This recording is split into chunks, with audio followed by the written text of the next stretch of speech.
যুক্তরাষ্ট্র ইরান যুদ্ধের খুব গুরুত্বপূর্ণ তথ্য নিয়ে চলে আসলাম। আপনাদেরকে একটা কথা বলে রাখি যে ইরান কিন্তু এখন রাশিয়ার সামরিক সহযোগিতা চেয়েছে।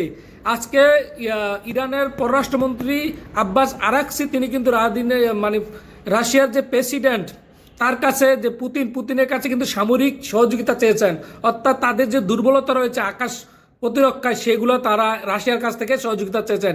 একদিকে রাশিয়ার কাছে সহযোগিতা চেয়েছেন, অন্যদিকে কড়া ভাষা হুঁশিয়ারি দিয়েছেন। কি হুঁশিয়ারি দিয়েছেন?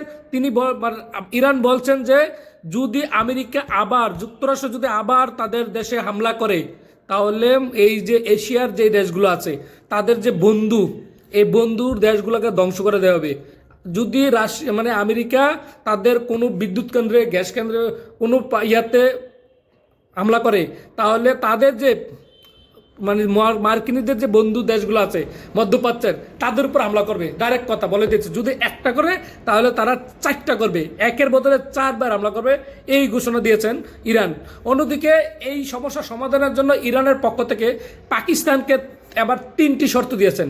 তারা যেন আমেরিকা পৌঁছাই দেয় যে এই 3টি শর্ত তারা চুক্তি করতে রাজি আছে। তবে চুক্তি করার প্রথম শর্ত হইল ইরান এবং লেবাননে স্থায়ীভাবে বলতে হবে কোনো হামলা করতে পারবে না, কোনো হামলা করা যাবে না এই দুইটা দেশে। যদি দুইটা দেশে হামলা না করে তাহলে তারা প্রথম শর্ত দিচ্ছে এটা যে এই দুইটা দেশে যদি হামলা না করার প্রতিশ্রুতি দেয় তাহলে তারা তাদের সাথে চুক্তিতে যাবে। দ্বিতীয় শর্ত হলো যে হরমুজ প্রণালীর যে অবকাঠামো প্রশাসনিক যে এটা নিয়ে তারা তাদের মতন করে তারা সাজাবে। এতে যদি রাজি হয় তাহলে তারা তৃতীয় ধাপের যেই শর্ত আছে সেই শর্তে তারা রাজি হবেন। তৃতীয় ধাপ কি? প্রথম এবং দ্বিতীয় ধাপ। প্রথম হলো হামলা করতে পারবে না, দ্বিতীয় হলো যে হরমুজ প্রণালী এমনকি তাদের যে অবকাঠামো যা আছে যে ক্ষয়ক্ষতি, সেই ক্ষয়ক্ষতির পরিমাণ যদি করে মানে যুক্তরাষ্ট্র দেয় তাহলে তারা তৃতীয় ধাপ কি হলো যে পারমাণবিক অস্ত্র নিয়ে তারা আলাপ করবে। যদি প্রথম দুইটা তারা করে তাহলে স্থায়ী চুক্তিতে তারা যাবে। মানে সবচেয়ে গুরুত্বপূর্ণ কথা হলো ইরান এবার রাশিয়ার কাছে সামরিক সহযোগিতা চেয়েছে। সেটা বোঝেন সামরিক কী হতে পারে, অস্ত্র কী হতে পারে। রাশিয়া পুতিন কিন্তু বলে দিয়েছে যে ইরান যেই সবগুলো চেয়েছে, যে চুক্তির জন্য যেই শর্ত চেয়েছে এগুলো কিন্তু অগ্রহণযোগ্য না, তাদের সাথে আলোচনা করার মতনই শর্তগুলা পুতিন কিন্তু এটা বলছে।